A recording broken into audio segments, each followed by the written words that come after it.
as you have probably heard me say, the number one goal of pronunciation is so that we can be clear when we speak. So not that we can be, American or lose our accents and things like that. No, it's just so we can be clear when people hear us speak. And so we are going to start with the first couple of words, and some of them are funny and some of them could get you into trouble if you don't pronounce them correctly. So let's get started with the first one.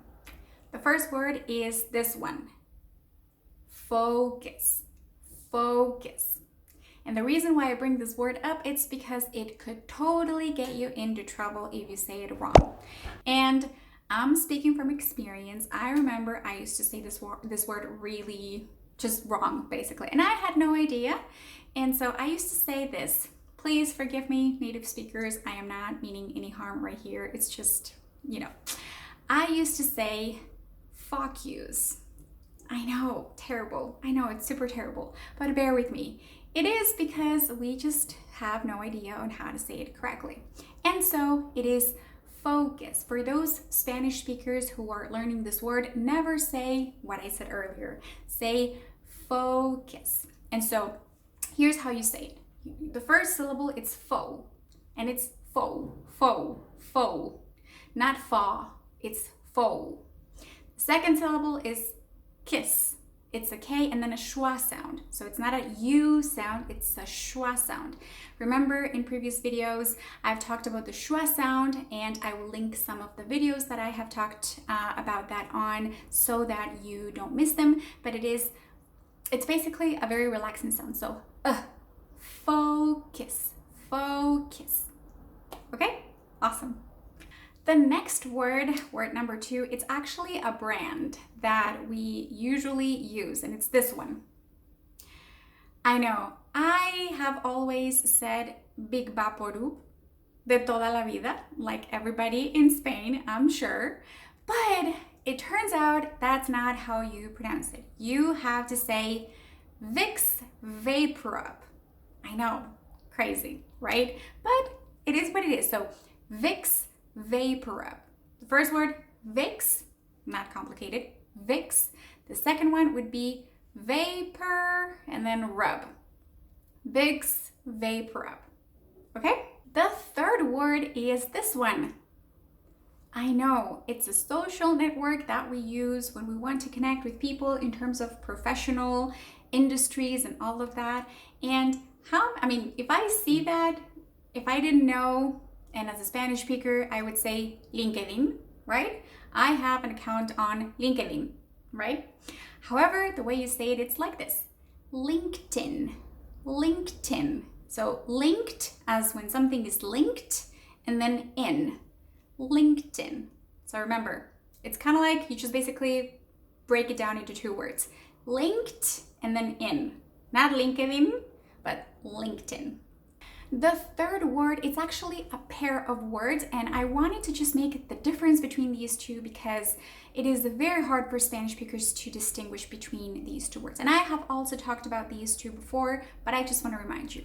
The first one is ship, sheep. Ship, sheep. The first word is ship, and the I, it's pretty short, and you say ship, ship, kind of like ship, okay? The next one is sheep, and so you have to smile a little bit. Sheep, ship, sheep.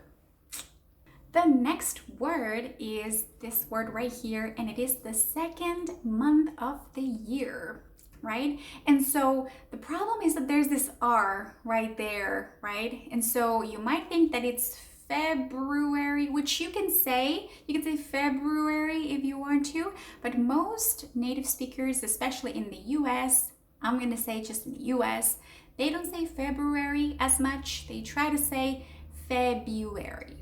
February. I know, crazy. Basically, the R becomes silent. And so, like I said, it's almost like Feb, you, airy. February. Now, don't get me wrong, you can still say February if you want to highlight that there's an R right there. But nobody in the States says February. They say February. February. The next word is young. And I've heard so many different pronunciations from Spanish speakers. I've heard young, young, especially those two, right? And the most common mistake is that the Y gets turned into a regular Spanish Y, which of course sounds like a j, which is why we say jung or jung, etc. But no jung, no jung, no nothing like that.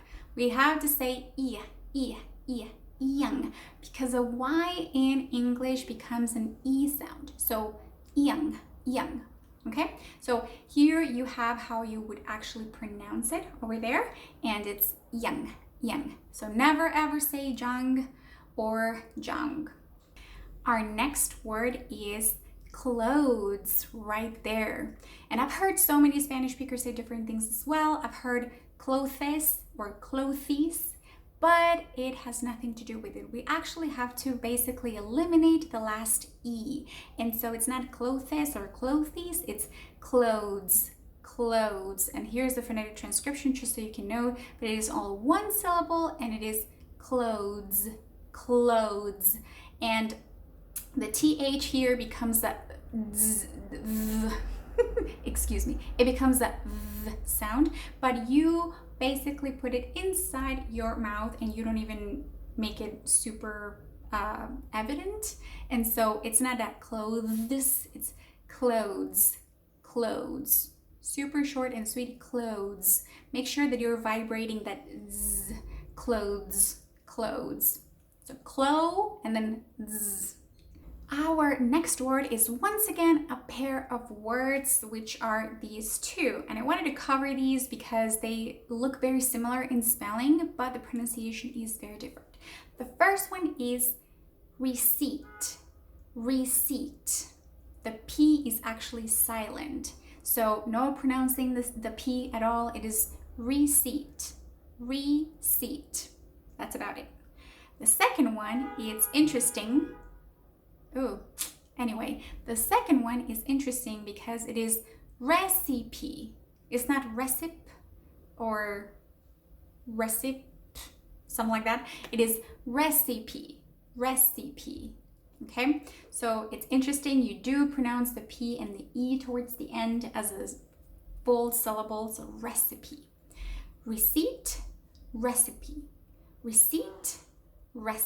Make sure you pronounce these words that I am teaching you as many times as you need to so that you can get the practice that you need. Our next word, it's another brand, which is this one right there, and it is Nike. I know it's interesting because as Spanish speakers learning English, we learn that, for example, words such as like, it's like, and it has a very similar spelling from Nike except the L, right? So let's say like. And so we don't understand why Nike is Nike if the same, well, the spelling is super similar. But remember, it's not Nike, it's Nike. Just like it is shown right there. Nike. Our next word is this one, comfortable. And I've heard many Spanish speakers say comfortable or comfortable, but I've never heard people say comfortable. And it's a little weird because of course the spelling does not match with the pronunciation at all, which is usually the way that English happens to work, but that's okay. We can learn how to pronounce this. And so the first part is comf, and then table, comfortable. A lot of times native speakers, especially in the US, they, even though you see comfort, the O-R, they sometimes place the R after the T, which is interesting. So they'll say comfortable. But you can say, if you don't want to say that, you can just say comfortable. So it's almost like you get rid of the A in table and the O-R as well, or it just becomes a short, comfortable.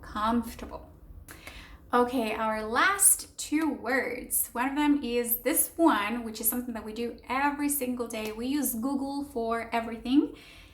If you want to do some research, just Google it, right?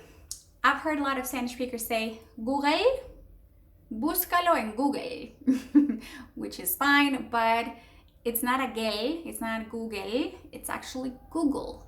Google, Google. And so you basically, the first syllable is goo, and then the second one is almost like the G and the L with no vowel at all. It's a schwa, but you can get rid of it basically.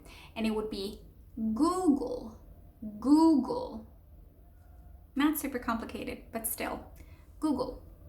And last but not least, I was destroyed when I learned about this word. Not destroyed, but I was really sad because I had grown up my entire life watching this cartoon, Popeye, right? Who hasn't seen Popeye, right? Well, I'm afraid to tell you it's not Popeye, it's Popeye. I know. Of course, in English, when you see pop and then I, it's Popeye, Popeye. But of course, we try to Spanishize things and we say Popeye. But like I said, Popeye, Popeye. Okay guys, those are the 13 words that we pronounce wrong in English as Spanish speakers. And also I have something for you. If you are a Spanish speaker who has an advanced level of English, but you still feel like your English is kind of stuck and that you need an upgrade, then I have a free resource for you. It is a free guide that you can download in the description box below, and it's all about how to take your English to the next level. And so if you're looking to do that, please go ahead and grab that free guide just for you. I hope you enjoyed this video, and if you have, please click that like button to let me know and to give this channel a boost. And also don't forget to subscribe to my channel down below because, as I've said multiple times, this is a channel where I share language learning strategies, mindset, success, pronunciation, and also confidence. And so if you're interested in that, make sure you subscribe to this channel. I hope you have a great week, and I cannot wait to see you guys next time.